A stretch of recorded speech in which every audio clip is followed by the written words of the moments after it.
welcome to another edition of the Burrow podcast. I'm your host, Josh, and I'm joined today by Zane. Mate, how are you feeling after that loss yesterday? Disappointed that we didn't get it done, but overall it was a very entertaining game. But it would have been very nice to get the 2 points and remain in the top eight. I had a bit of a scare last night because if the Roosters had won their game, they would have overtaken us. But I'm glad the Raiders got the job done and kind of ended the day on a good note after a pretty low moment earlier in the day. Yeah, of course, we went down 36-30 after being down 14-12 at halftime. We're up after 30 minutes, we're actually up 12-4 and looked like we were going to go into the lead at halftime, but it wasn't to be. Our try scorers was the man of the moment, AJ, hat-trick. We also had Keon Kaloamatangi and Latrell Mitchell scored. Yeah, Latrell got it late in the game, but AJ first hat trick in probably 2 years. We were saying before that I think this is probably his first hat trick since we played the Gold Coast back in 23. Was another game which was a real try fest. But yeah, it's good to see Johnston grab a few tries. Yeah, well, he's finally stopped scoring a few tries. He's scored five from 4 games this year and closing in on that record. But we'll talk a bit more about AJ later on. Bit of the stats. We completed at 82%. Again, our completion rate was very high. Warriors were completing at 80%. We certainly give ourselves every chance of winning a game when we're completing above 80%, don't we? Yes, absolutely. If you're completely high on the opposition, you should always be getting the result. But I think the Warriors they executed on in key moments. And I think South left there was a few tries that South could have scored, but just didn't and completely bombed, which was a shame. But I think whenever the Warriors had a solid chance of scoring, they did it. Well, Keon again ran for over 200 metres. He ran for 216 metres and he made 40 tackles. Again, showing his way in the front row. I mean, his form's turned around since he's played front row, hasn't it? Yeah, absolutely. And it did last year. He had a period last season where he moved into the front row and he was outstanding. And again, this year he's been moved back there and he's been killing it. And I know he's not a big fan of being right in the middle, but I think that's his position. That's where he's been playing his best footy at. Oh, yeah, you're 100% correct. And he's in frame now for a spot in the Origin side since unfortunate injury to Mitch Barnett yesterday, who's confirmed today that it was an ACL. So thoughts out to you, Mitch. Sad to see any player going down through a long-term injury. Yeah, that'll be season over, won't it? Barnett.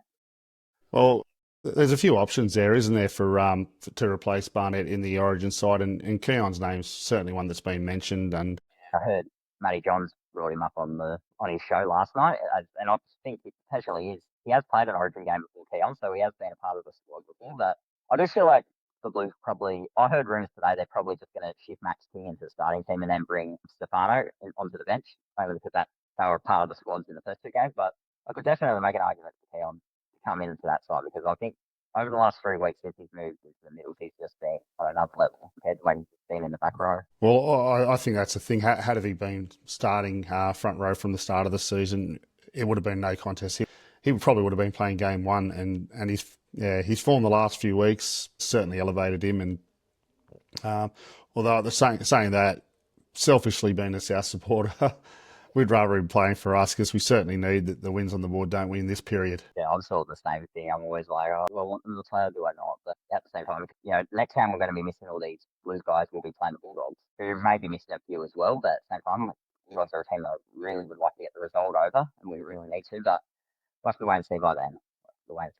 Yeah, well, we'll discuss a bit more about the game. It's 36-30. At one stage, we were down 30-12, and we made a bit of a fight back. But I thought the game was lost that 10-minute period before half time and also that first 15 minutes in the second half. Scored a total of I believe, 5 tries in that period, and that's just not good enough, was it? I was filthy at half time. Some of those tries Morris scored as well were very just soft. I wouldn't say lazy, but just very lucky sort of tries. Like the Metcalf one when he ran away, that was very, very soft defence. Was it Shans before Shans when the throw went off for the HIA? That was very, South players had just players tripping over at the wrong moment. And, it was a try that probably could have easily been stopped, but South just fell apart wrong moments. Was that the Adam Pompey try you're talking about? Might have been right before Shans. Try. Yeah. Well, yeah, there was a few moments there that players wish they had got back. Certainly, the Bailey Bentley Harper had a chance to dive on the loose ball, and he kind of didn't show the urgency to get low. And he did the same thing for when he went to go for that try. He should have passed to Campbell Graham, but even still, he still didn't. I think a lot of that just comes down to experience. So the truth, he's only played a handful of games. I think as time goes on, that's something he'll get better in. But yeah, there were a few moments from him that he probably knows he could have done better. Well, with players coming back, and unfortunately he's also injured, I don't see that there'll be a spot for him in first grade. He was there and he filled in and he did quite a good job in a couple of those games. But I thought he was a little bit off this week and a few moments that he'd like to have back. But I just thought it showed that he's showed a lack of, what's the word, the lack of experience on the wing. Yeah, so he's not normally a winger.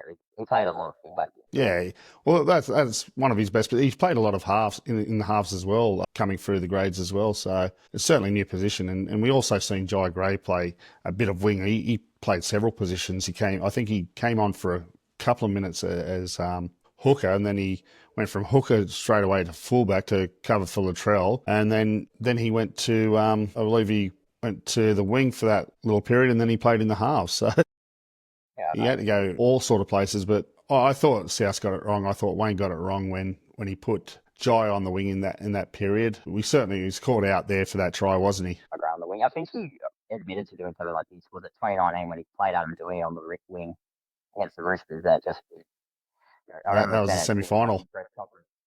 In his press conference, but that was a mistake. But yeah, I think it's just I think at that point with the team being all over the place with injuries, it's just like just put him on the wing. It's quick that he'll do there. But yeah, wing's definitely not his position, Jai Gray. And I knew as soon as he was out there, I'm like, oh, I don't know how this is going to go. You brought up the length of the field try there by Luke Metcalf, and it was very poor marker defence. And I think all game. Yeah, I think all game. I think all game that we struggled with the market defence. I thought Wade Egan absolutely carved us up all through that game and certainly made a lot of yards out of dummy half, didn't they? The Warriors have been doing that all year. They're very good at quick play the balls with Egan just scooting out of dummy half. That's something I was very wary about going into this game. I'm like, because I know South can sort of lapse a little bit when it comes to those quick play the balls sometimes. But the other stat I'd like to look at is the offload, the difference in offloads between South and the Warriors, especially in that second half. I can get them up. Now, I don't think there's much of a difference there in the offloads.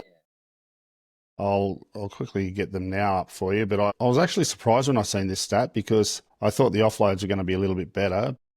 Yeah, I thought. But yeah, it was only 9 offloads to 7.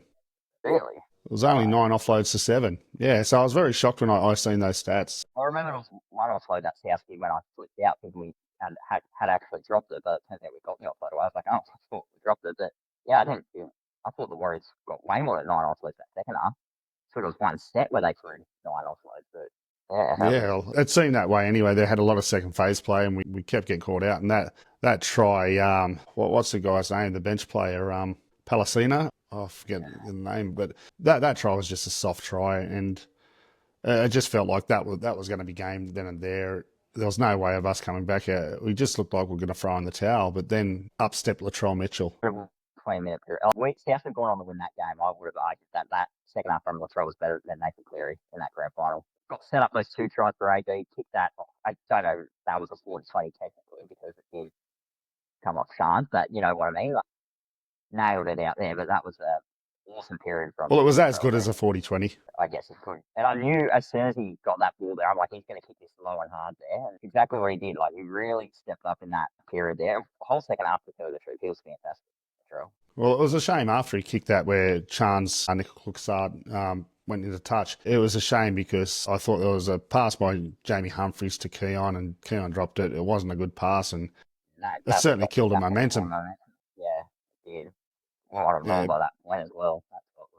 It was a big turning point, that one. Yeah, and they of course they went up the other end, and there was a contentious try. A lot of people have seen the replays, and it's questions whether it actually touched Campbell Graham's back. At the game, we didn't really see it properly. We just kind of went with the decision, but when I got home, I seen a few people complaining that it actually touched Campbell Graham. So who knows? We don't know, but I mean, you're conceding 7 tries, though. You can't blame referee's decision, can you? Yeah, I know, and that's about like 30 points. Most games, 30 points should be able to win you a game in this sport. Think about it, you know, Warriors weren't good on the boot either as well, so it could have been a lot worse. Like, I think they missed 3 or 4, so it could have been 42-30 in the end of Warriors good on their kick. Yeah, but at the same time, we were talking about their kicking game. We just couldn't. We had no answer for it at the back, did we? I think that we conceded 3 tries from the boot. We had a low kick defusal rate. So it's something we need to be better at, especially next week against the Raiders. Well, pretty.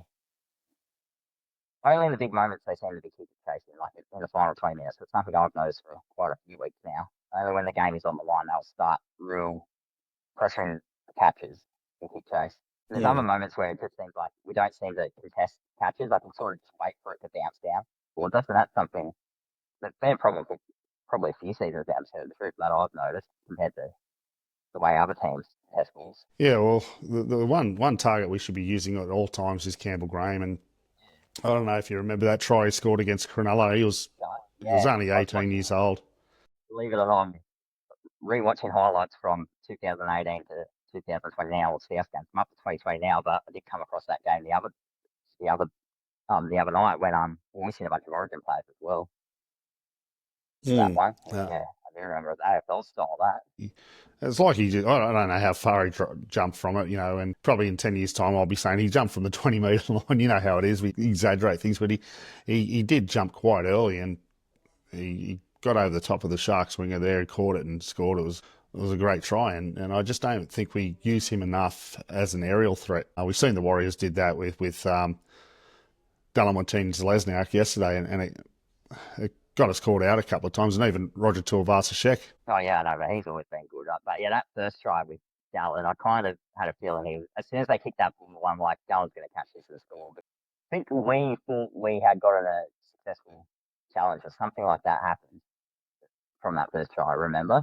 I think it was misplayed or something weird, but all of a sudden I was playing the Warriors had the ball and they put it up. I'm like, oh no, Dallin's going to catch this here. And that's exactly what he did. Yeah, well, he certainly had some good moments, and there was a time though that it was an unfortunate incident where Mitch Barnett was down, but Jaden Sullivan done one of those show and goes and almost got through, got up and quick play the ball, and Ewan Aiken kind of wish he had his time over again. Probably would have gone lower and a lot quicker.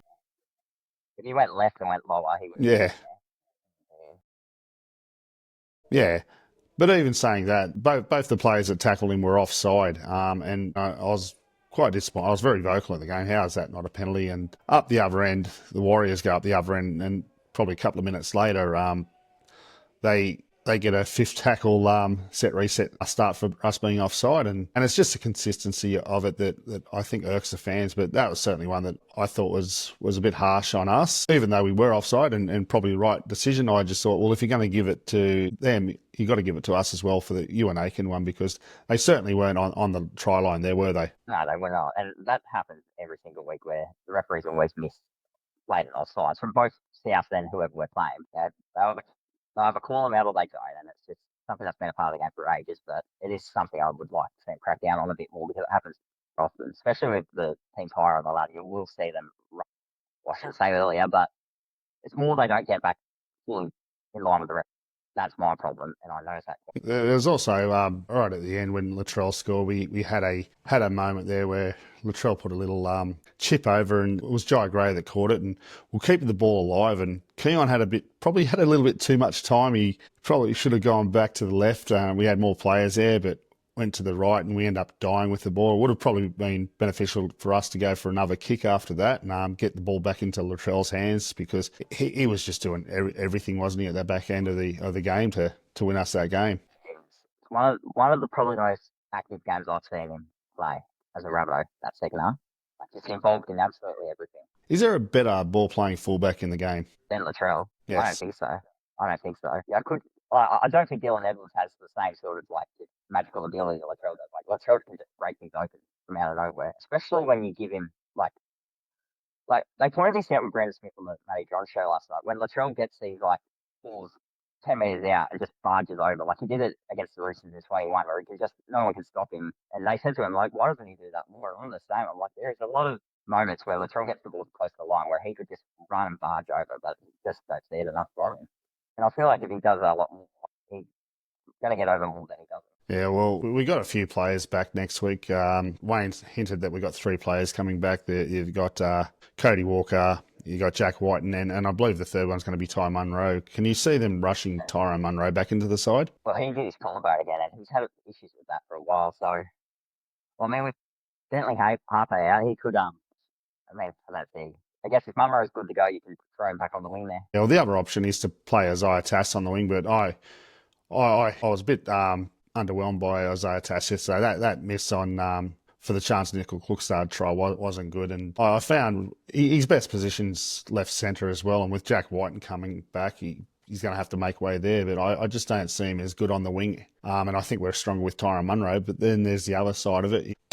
Will we rather have Tyrone come through New South Wales Cup just to test that shoulder, because you don't want to be losing a winger 10, 15 minutes in the game, and he's done that a couple of times in his short career, hasn't he? Yeah, he has. But Tyrone Munro, there's been a couple of games where he's been a bit of a liability in defence, but again, that's probably more experience. But I think he makes, like we saw in round one, how just committed he is. Like when there's a kick, he's always chasing. Like despite, even if the rest of the team's not with him, like he's always rushing up to get that. When that's something I noticed in round one, then he went off pretty early in that game as well after scoring 2 tries. But I think his speed in general and just commitment is going to be a big boost at the South. But at the same time, Yeah, just well, defense.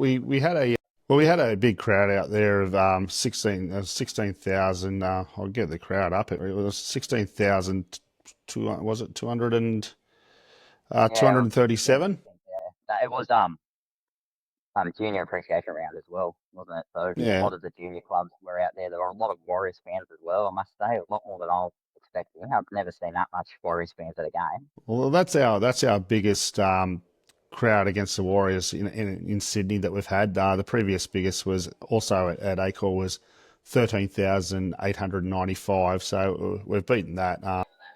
I think that was 2000 and maybe 11. Because we haven't played them much at Acor, so we've got a poor record at Acor. Yeah, we played them last year. We played them in 17 when Johnston did his hamstring runaway try. But yeah, we normally, like most of the time, we play them in Perth or like Sunshine Coast or like one of those grounds. I can take them. Yeah, we did. There was quite a few years that we played them in Perth, and then we played a couple of years in a row.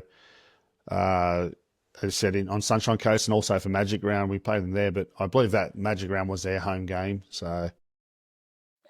But we have played them at a lot of different places. We also played them once at North Sydney Oval, believe it or not, back in 2004, I think, or maybe 2005. One of the 2 years. I think it was 2004. So we've played them a whole different, lot of different places. So the other thing that a lot of people had troubles getting to the game yesterday, getting in the ground. There was monster trucks on.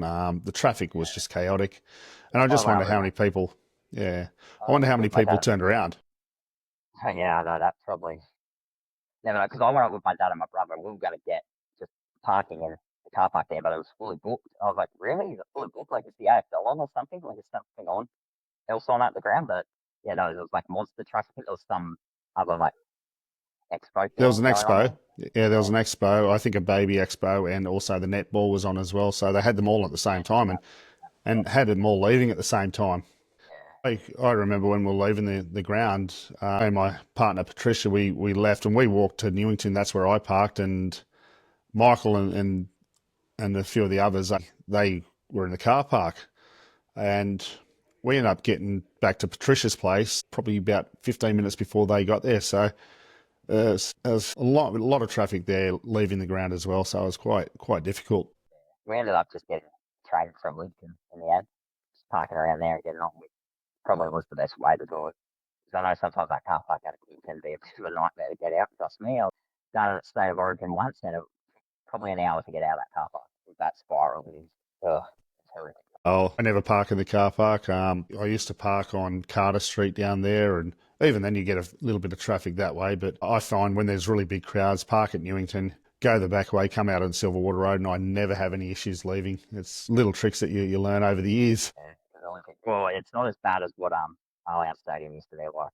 10 years ago, that was absolutely horrific. I went to round at 26 of 2014. I was with I was like 10 years old at the time. I was with a group of friends and my dad and that, and we missed the first 20 minutes of the game. Tried to park at Moore Park. It was absolutely horrific. But I know that's much improved now since the light rail's been put in. Yeah, well, there's always the park at the juniors and catch the light rail. That's my little trick there. I certainly love going back to the juniors after an Allianz game. The man of the moment, Alex Johnston, 3 tries again. That's his 15th time he's crossed for a hat-trick. I think he's one off that record as well. First player ever to score 200 tries for one club, second player of all time. The moment he went over, it was just a special feel in the crowd, wasn't it? Yeah, it was, and especially with that intercept. It's always entertaining when you see an intercept. But when Johnston took that, I was like, at first I was like, oh no, I don't know if he's got the pace anymore. That he's going to be able to get there, but he got there pretty good. He got there pretty well. Like, I don't think Warriors he definitely doesn't have the pace he used to have, but he got there a lot quicker than I was expecting him to. I thought he was going to get ran down pretty quickly. But that's great to see, especially coming off an Achilles injury. They still got reasonably good pace. Yeah, well, the Achilles injury certainly was talked about, and people were wondering how he'd come back from that. But it was great to finally see him with some room and stretching out. He's even had problems with his hammies over the years as well, but he showed no signs there, did he? No, he looks really good at the moment. Almost really fresh. Well, we've got 12 games left, and he's got 13 tries. It's certainly doable, and we could see him do it. Yeah, we could see him do it at Allianz Stadium as well, couldn't we? I've always said, though, since about 2023, I've always said I feel like it'll be the start of 2025 when he does it. Not 25, 26. I've always said that for whatever reason. I feel like that's the year he gets it done. Well, he's still not re-signed yet. Yeah, he hasn't. He's still not re-signed, so... But Wayne did allude. Wayne did allude that he was going to. I think they will definitely keep him. I think there's a 1-year extension at this point, so I don't think they're offering him any more. I don't know if you know more about that than me, but I've heard it's 1 year for now. Yeah, well, I can't see it being more than 1 year for this point, and especially with the young kids coming through. You got Tyrone, you got Hazen Mellis, who again he's not re-signed either. I'd love to see South re-sign him for another year. There's also the rumour about Taylor May and what happens when he comes. Do we know if that's South are very confident he'll be coming in? There's a lot of talk, and he was down at Heffron last week with Wayne. Wayne's told the reporters that he's definitely interested in him, and I think it's just a matter of what happens with other teams. It could be Tigers could become interested at the last second. There's rumours about that Tigers are interested to have him play with his brother, but they're just rumours. But we definitely know that South are interested, and from all reports, talks went really well. So we could see him announced within the next week or two. Yeah, he'd be a very handy pickup for that back line, actually, especially for yardage, because I think that's something that we tend to struggle with a little bit with the wingers, just coming out of our own end. I think Taylor May can really bolster that. No, it'll be interesting to see where they do play him. 200 tries is kind of, because I remember the exact game where Johnston made his debut. I remember watching it was when Greg Inglis scored that try against the Broncos then. I just remember him making his debut. I didn't think too much of it. Anzac Day. Yeah, and it was too. And we nearly lost that game again as well, I remember. But yeah, he scored his first try pretty early in that game as well. Never thought I'd see today we can get into 200. That's quite funny because Madge, the coach at the time, held off a week or two just so Nathan could get the record, and just held Alex Johnston back an extra week or two. But as soon as Merritt broke the record, I think he played one more game after that, and then he made way for AJ. That was last game. I might be wrong there, but I don't remember it. No, it wasn't his last game. He played because he scored another try later that year. He did play another 1 or 2 games later that year. But I feel like that could be a similar scenario with Johnston. What happened with Merritt? I feel like South might try and have him there to try and break the record, and just so we can get it done, and then they will. Yeah, I don't know what they'll do, but I just have a feeling South might do something similar with Alex Johnston. Well, he scored 200 tries. Is there any one of them that's your favourite? A few. There's the one I mentioned before, Sammy. I don't know why that's up there. There's his first one. There's his one in the grand final. There's his one in the 2014 prelim final. So a lot to think about. Oh, the one against the Tigers in 22. That's when he broke the club record, actually. Yes.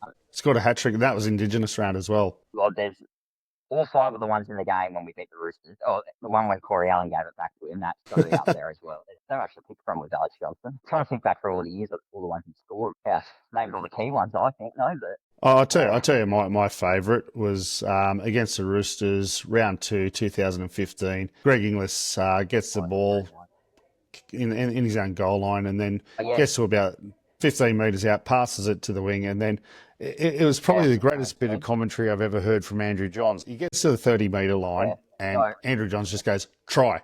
I know. My dad, when that game happened, I was down the coast, like at a holiday park, like in a cabin. And I remember my dad, as soon as Inglis ran out of the in goal and passed to Johnston, he's like, he's going to score here. And I was like, oh, he is going to score here. I was like 11 at the time, but yeah, that was hilarious. I just remembered that try. It was very easy to That was a very high scoring game, that one.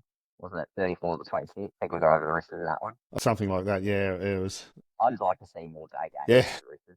No, I brought this up Well, many that was our times. first home game after winning the premiership. I just think of the records. We've got that 15-1, we've got 16 where we flogged them in round one at Allianz. We've got the semi-final. We have such good moments. And I've brought this up many times. I'd love to see a Roosters Rabbitohs day game. All the Roosters fans are like, nah, it's got to be Friday night. I'm like, yeah, that was the day when you play us. But I don't know. It's something about daytime. Daytime at Allianz. Awesome. Yeah, well, that was certainly a great game, that Simbin Sunday. We spoke about that on the podcast that I did with Chaps and Rayner of the Allianz versus Acor debate, and that was certainly a great memory there at Allianz, wasn't it? I've got a few Roosters supporters good friends with who I've been having very heated arguments with about it. But Allianz, good to get home games there. It's just so close to everything. Back in the heartlands. Selfishly, it's very easy to get to from Wollongong. It's just awesome to get back there. Well, I did reach out to a few of the fans yesterday. I'll put a video up later on this week asking them what their preference is over Allianz and Acor, and we'll see a lot of their thoughts on that. But I found that a lot of people their preference was Allianz. Absolutely, I know there's a handful of people that like Acor just for the fact that it's very convenient to get to and it tends to be very quiet. I know people prefer games to be quiet and packed, which is, I guess, I understand why, but for me, Allianz is just the right answer.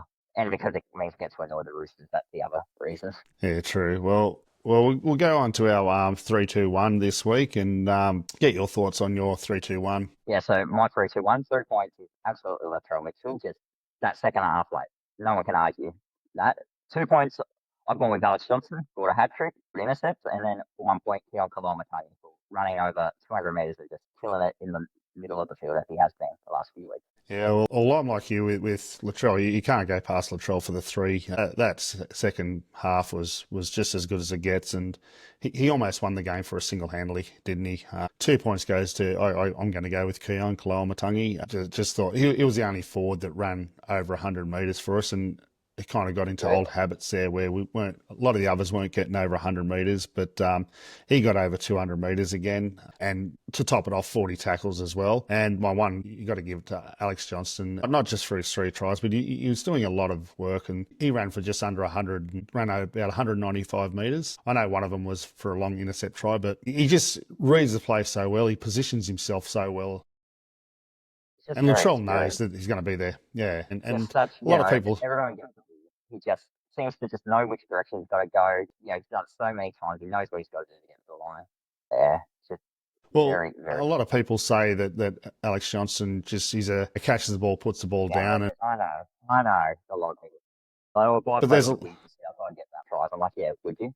Would you really? Yeah, well, no, there's a lot more to wing play than just that, and you've got to position yourself well. Exactly, that's what he does. At times he's run the perfection as well when there's a pass, especially when you go back to when Walker was giving him all those tries back in 21. It was just the timing was always so perfect in the South back line, and that's what Johnston does best. He's just done it for so long, so many times. He's scored over 200 times now. He just knows what he has to do, and I'm sure many clubs would be very interested in having him there.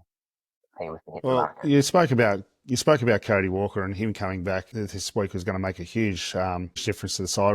I thought, just watching the game yesterday, our halves lacked a lot of creativity, and something that having Cody there would help with.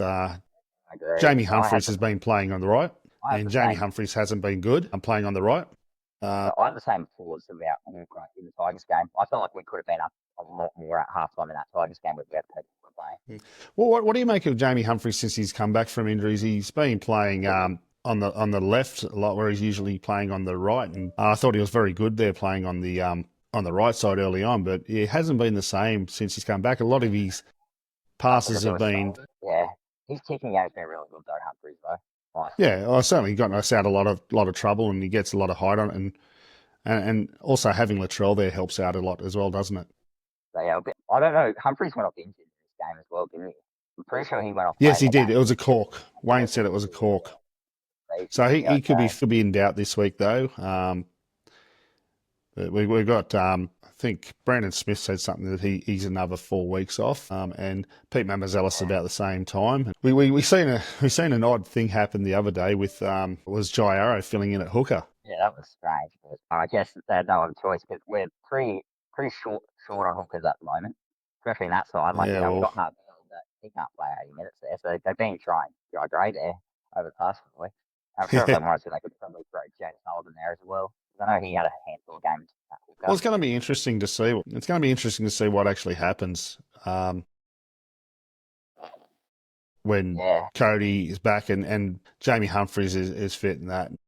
Who I takes that agree. 14 spot? Yeah, it's gonna be Will between Bud Gray or keep his spot on the Sullivan. bench? Yeah, it's a tough. I feel like they'll go with Gray. But at the same time, I think Sullivan's been reasonably impressive this year. I think he's still got things to work on, but like I know a lot of people. I know Bud outside of, so I wouldn't be surprised if he's watching this. But one thing he has, I think the big thing about him is his high career his confidence. Around his time at the Dragons and at the Tigers, he sort of come in for a few weeks as like sort of a backup player, but Bennett seems to really back him. Like he's been in that side every week except for that game when he's suspended. He looks just real confident, like almost like Bennett has a lot of belief in what he can do, and his defense has improved immensely this season as well. Well, it's also interesting because once we get Brandon Smith comes and also Pete Mamazelos, what's going to happen to the bench? Do they go with Brandon on the bench with Pete starting and also having one of Jai or Jaden? It's a good headache to have with players coming back, isn't it? I mean, you could have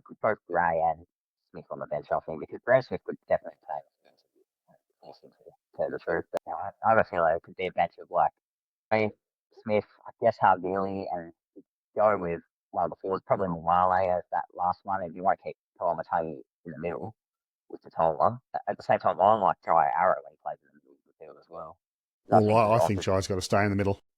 I agree. So that would mean, well, I've heard rumours that Harvey maybe getting shopped around in the Super League somewhere. I don't know if that's true or Yeah. not, but Well, he is off contract at the end of the season, so he hasn't been re-signed. And there has been talk that this will be his last year with us.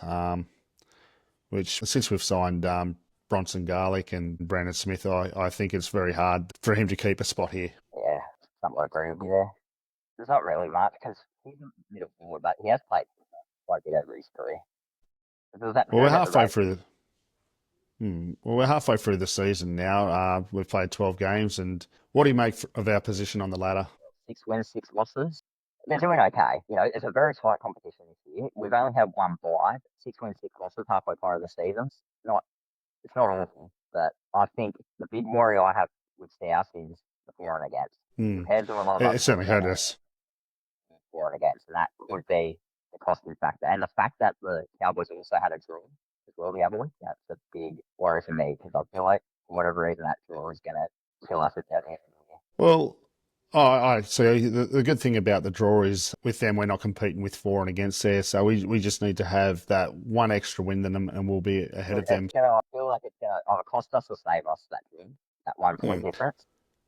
Well, a lot of the teams just ahead of us have had that extra bye, so that's going to help us as well. Yeah, the for and We've against got a is tough period now as well. Yeah. Well, look, we need to win one of the next three at least to be I in reckon a they will. okay position. Losing, I said this last week. I feel like they're going to win one of these. I said before the Warriors game, I reckon they're going to win at least one of these next 3 games. I feel like it's going to be the Storm one for whatever reason. I don't know why, but I just feel like it's going to be the Storm one that we win. But I just have a feeling one of these next 3 games they're going to get an upset over. well, when we play the Dogs, we're going to both be without Origin stars. Certainly we'll be without Latrell. It's going to hurt us, and they'll be out without Stephen Right. Crichton and Max King. Who else?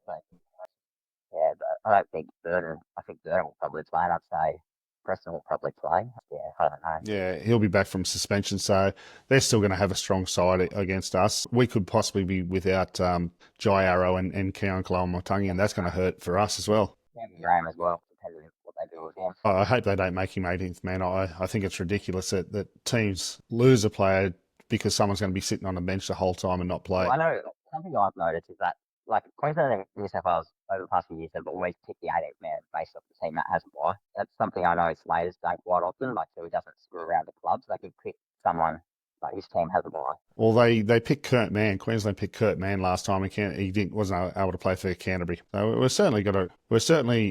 in a stretch now where we've got a couple of hard games, and then the back end of the season. I mean, no game's ever easy, but we're certainly in a decent position. We're ninth on the ladder and equal seventh with the Dragons, and it was the other team that the Cowboys have a 1 point difference. There's the Roosters. No, they're actually 2 points behind us.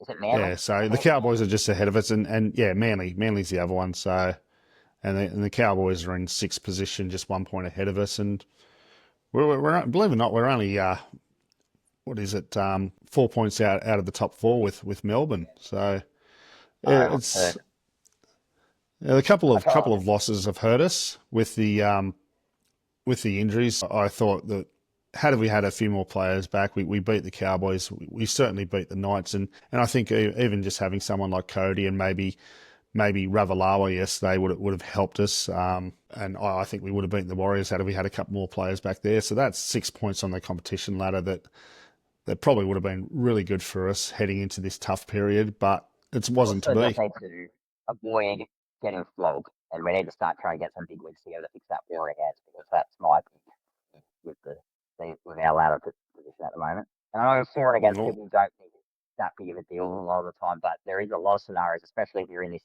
middle part of the ladder, where it is very important for you. Well, you got teams behind us like Penrith are starting to come good now, and they're gonna. You think that they're gonna go on a run, and take up a top 8 spot. Dolphins have a very good for and against, but where they are, like their for and against is like +42, but that's only because their losses have been pretty tight ones, but their wins have been big wins. Whereas the good thing is very tight. The good thing is those sort of games where you got people that you're chasing with for and against, when you actually play them, the points for against the difference is doubled there, because if you beat a team by say 20 points, that's 40 points off that points differential there, which can come valuable. But we certainly do need to have a few big wins. Yeah, we do. I think we got our next 3 is Canberra, Dogs, Melbourne, and then I think after that it might be the Dolphins one. It is the Dolphins and then Manly. We've got a bye in between there as well. Yeah. Yeah, and Manly is starting to come good there. Well, certainly got a tough run, but if we can manage to pick up one of the next 3, I think that puts us in a good position for the run home, get through this origin period, get a few players back, not get more injuries. That's the main thing. Do that, and we'll find ourselves in a very good position for a run home to make the top 8. For me, like, just making the top 8 this year would be a pass mark for me. After the year we had last year, that made me appreciate wins just so much more. And just to make the top 8, of course, I'd love to go on a run, which, knowing South's track record, they'll probably get to the preliminary final, because that just seems to be their minimum in final series. But to make the top 8 this year, I'd be happy with that.